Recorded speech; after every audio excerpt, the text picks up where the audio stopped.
Marcia, so good to be with you again. Good to be here. And since our last conversation, so much has been happening.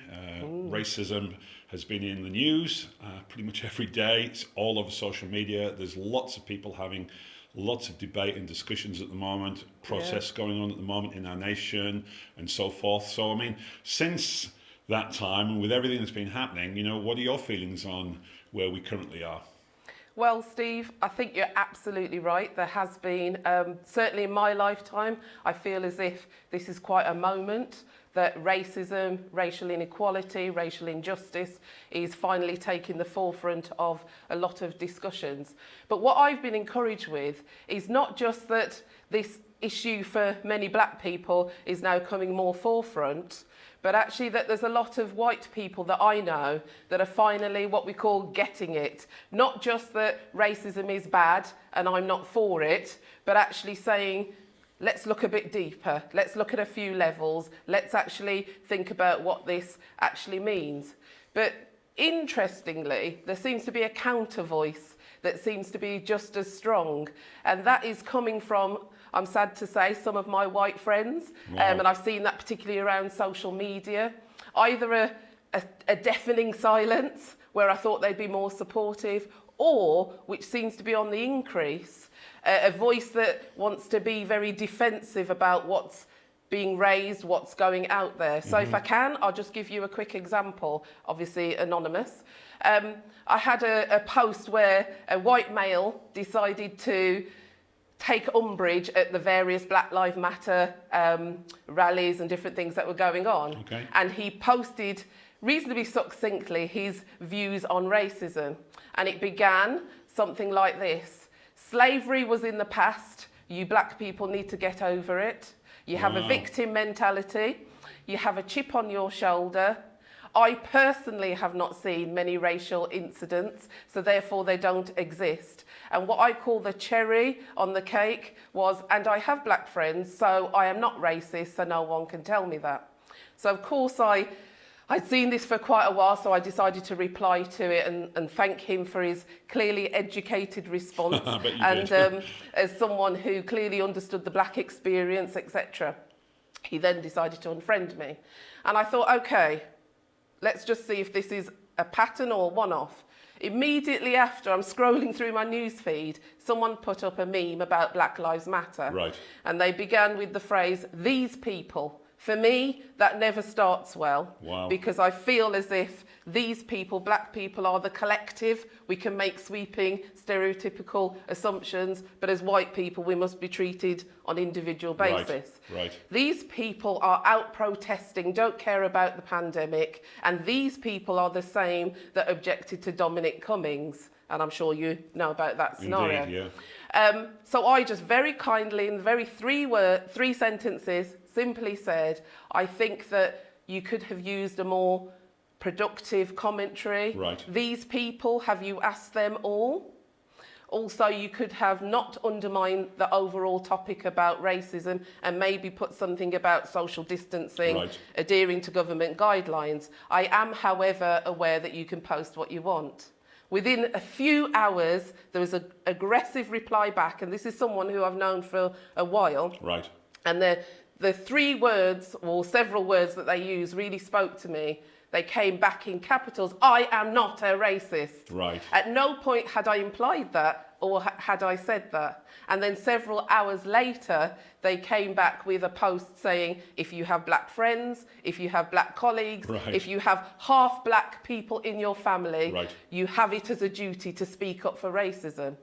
And it was those two things that I began to listen to friends and colleagues and realise this was a pattern forming where, yes, on the one hand, racism is at the forefront, and that's great, but there's clearly a group of people who are really taking umbrage to being challenged around racial inequality, and it's breeding in them a defensiveness, a sense of wanting to justify and provide evidence as to why they're not racist. And that sort of thought process then funneled straight into something that I've read and know about called white fragility.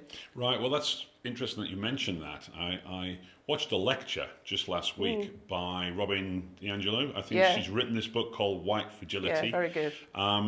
There's a lot of concepts in there that have challenged me, and perhaps you can maybe then just tease out for us then, what does white fragility mean? Okay, we've got a short time, so I'll try and keep it simple. White fragility is simply a discomfort or a defensiveness by white people when we talk about things like racism, racial injustice. Now, yes, it's about those terms, but it goes a little bit deeper. It's almost like there's an umbrage taken that somehow my whiteness is being challenged, that I have a superior view and I'm not comfortable with a black person challenging my notion, because actually I live in a world where no one ever challenges my whiteness, so that makes me feel very uncomfortable. Right. Now that's interesting, because in the opening of her book she talks about history, and she says one of the issues is that black people know their history and white people seem to have forgotten their history. You know, what is she meaning by that? I think for many black people, by virtue of the country that we're often found in, is not the one that we originated or were born in. And so that sense of displacement, I think, already forces us to want to know our history and know what we're about. And I know personally, I've made more active measures to do that. My observation is, for white people, when they have written history and written the story, there's almost a casual sense of there's no need to know everything, because by default they are the victor. If I can use an example such as slavery, because I think your viewers may understand that. You know, when I read the books, I might just be told that Britain was the victor, they were at the forefront of abolishing slavery, and that's one version of history. And I guess if I was white, I could celebrate that and think, look, stop going on about slavery. We did our bit and we've been great. However, when I dig a little deeper and I realise that there are some moral, ethical reasons, however, there was just as many economic and political reasons for why slavery was allowed to be abolished.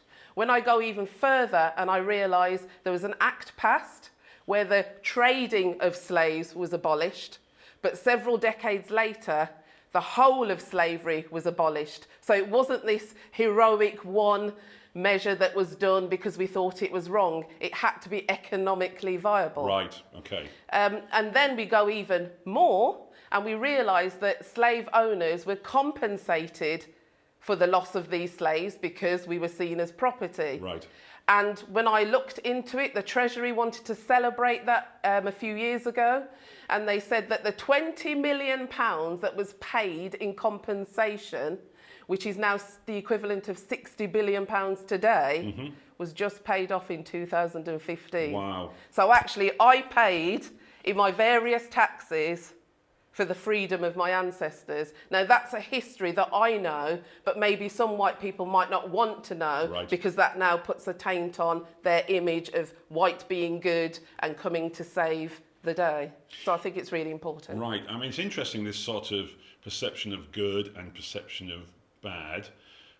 They seem like two very sort of binary positions, but, you know, I know people who probably don't think that way consciously, but maybe subconsciously, they think living in a more white neighbourhood is going to be safer than living in a more black neighbourhood, or if their kids go to more white orientated schools, then it's going to be better than them going to more black orientated schools. And there's these kind of positions that we may not talk about much, but sometimes maybe seem to be out there. Well, I think that's the thing. It's easy for people to say good is anti-racist or non-racist. Bad is you're a racist. Most of us can grapple our brains around that. But for me, I think most people sit in a third option, which is the well-meaning category. Most of us think, I don't say a racist word, well, not that I think of. I don't behave in a racist way, and I try and teach my children to love everyone the same. But when you don't understand that racism is bigger than an act, bigger than a behaviour, it might include that, but it also is an all-encompassing, ubiquitous system, then you say, right, who's in that system? And white people, certainly in the West, have been designed that they are at the advantage. So therefore, how that system benefits white people just by the colour of your skin means you are now at a default and potential to be racist. And I think when people realise that they have an inbuilt bias, the system is stacked in their favour, then it removes that personalisation and that umbrage to, you're calling me a racist, into, well, actually the system's been built that way. And I think with things like slavery, then it stops people saying, just work hard, just pull up your bootstraps, just get on with it. Because when you understand, well, actually, yes, we were freed, but then we were left with no resources and we were left on our own. And the system was actively built that way to keep those two groups, one being superior and one being inferior. Then you begin to understand that we live in a racist system and we all need to think about our roles and our responsibilities. Okay. So one of the things that, D'Angelo quotes in her book, and I think this is where I found myself, and she uses this term, white progressives. The idea being that as a white person, if I have black friends, in my organisational structures, I work with black people and that kind of thing, that by default, how can I be racist? Because I'm in relationship with black people. I talk to them every day. I'm working with them every day. I've got friends. I go around to their homes and so forth. And so the whole idea of how can I, exhibit racism. So what's your thoughts on that? Couple of thoughts. One of them, it sounds an interesting analogy, but I think often the nearer you are to black people, actually, I think often brings up more racist behaviour. I think when you are working around black people and you don't understand that the system is racist, you can actually become more uncomfortable when it looks as if they're coming out of their rank. So life is fine while I'm a white person at senior level and in charge, but if somebody who's not white tries to climb up that, then that feels really uncomfortable. And I think this well-meaning sense of racism really needs to get removed from the dialogue. This whole thing about not seeing colour. For me, when somebody says that, I think maybe you're not that self-aware, because actually you're rendering me invisible. Whether we like it or not, and we know that race didn't exist, but once that social construct happened, where people decided to split us into groups so that they could usurp power, that's the system that we're working in. And so when you say you don't see colour, you're saying you don't see me, you don't see my struggles, you don't see my history, and you certainly don't see why my life experience and what I do might be the way it is. Because actually, if you just see that your whiteness is the norm, then how on earth would you think that there's a different element to your life? Right, so thanks very much for that, because you've just brought up one of the things that I've found myself saying. I've used that phrase, I don't see colour, and I suppose what I'm saying is your skin colour, it's not an issue for me. It's not something that means anything. But the realities are, is you want me to acknowledge that you are black.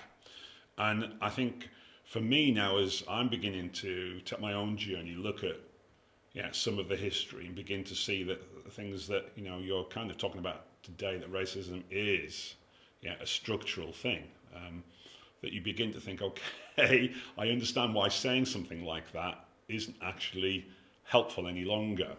And I think one of the things I have to stop myself from doing is feeling that I now have to be defensive about what I say, because I would suspect there's a lot of people out there, white people, who are thinking, okay, I kind of want to have dialogue and conversations, but I also don't want to feel like you're going to pounce on anything I might say. So what would be your advice about just trying, because look, we've known each other for a long time, and I can feel pretty comfortable talking to you, and I know that you're not going to beat me up too badly, but for a lot of people, they're not sure how to talk to their black friends about things. I think one thing, and I might touch on it later on, is the fact that for black people, we want to talk about racism because it happens and it affects how we view the world. And I think this defensiveness to not want to talk about colour might be seated in this notion of whiteness. That when Peggy McIntosh said two things about whiteness, and that was, one, when you see whiteness as the norm and everything else gets compared against that backdrop, or you wake up in the morning and you're able to live your life in a way that you never have to think about how your whiteness might be impacted or impact things. Right. So for me, I think there's a little bit that wants to say, well, we just need to get over this defensiveness, because it's not my job to make you feel comfortable. I can have the dialogue, I can have the conversation, and if I know that you're coming wanting to learn, then I will have that. But one thing I know is that as a black person, sometimes I will choose how to have that dialogue, depending on who is asking me. I was in that situation yesterday and someone asked me a conversation about Windrush. And the conversation preceding that, I thought, they get a little bit, but I can see I can't get this done in 2 hours, and that's the only time we had. So I then decided to just touch on some high-level points that was enough to leave them. And I think for black people, they're happy to talk, but they've got to know they trust you. Because it's not about if a racist conversation will happen, it's about when it will. So if there's trust being built, that they know my voice will be heard, that I'll be validated, that it won't be tried to explained away, that it won't be loaded with lots of things around intention to sort of negate the impact of what was said, then I find most black people, obviously I can't talk for everyone, will actually be open to that dialogue. So you've got to remember there's a lot of history where when we've said things, it's been really easy to put in a box. They're being aggressive. They're being very antagonistic. Right. And so we almost go through our own mental code with, right, let's assess the situation, let's assess who we're talking to, and let's work out how we can have this conversation. And I think that is at the centre of white fragility, where it's not a black issue for us to make things fully known, and it's not a black issue to make everything okay. Right. There might be a role and a responsibility in being white to be open to receive that, not to take it personal, and to see that the system is racist and this is not necessarily about a personal issue or topic, but that we're all trying to learn on this bigger journey. Yeah, I mean, I think ownership's a big thing. Something I've been trying to think about is that, you know, you just got to own things sometimes. So, okay, yeah, I didn't get that right. Or when you look back sometimes, you start thinking, there's things that I've said that, you know, I'm starting to get a revelation on. And I think taking ownership, but being able to not sort of diminish or pull away from it, but to push on from it, becomes important. So I suppose my question, Marcia, now is, in the light of all that, you know, how do we step forward? Because at the end of the day, we can talk about the past, we can talk about what's happening now, but what do we want to see for our future? How are we going to move forward? I think, like we've touched on, I think people have got to remove themselves from the good, the bad, and just say, this is the system, it's built that way, it has been built by white people that way for hundreds and thousands of years. This is what we're dealing with. Now, what's my role and responsibility in that? As a black person, it might be to have the dialogue and conversation when somebody asks, but actually as a white person, it's for me to ask that continuing question.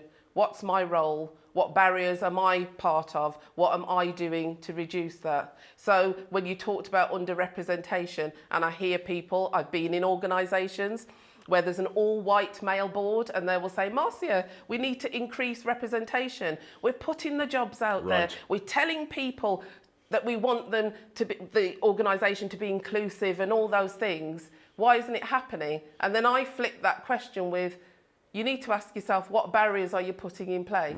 Are you going to the right communities to actually say you want to recruit from there? Are you ensuring that the black people that do work in your organisation do feel that they can climb the ladder? Because I can tell you now, black people talk to their friends, they talk to their colleagues, and an organisation will already be mapped as whether they're inclusive or they're not. So I think that good, bad, we need to just move from that and deal with the system we're in.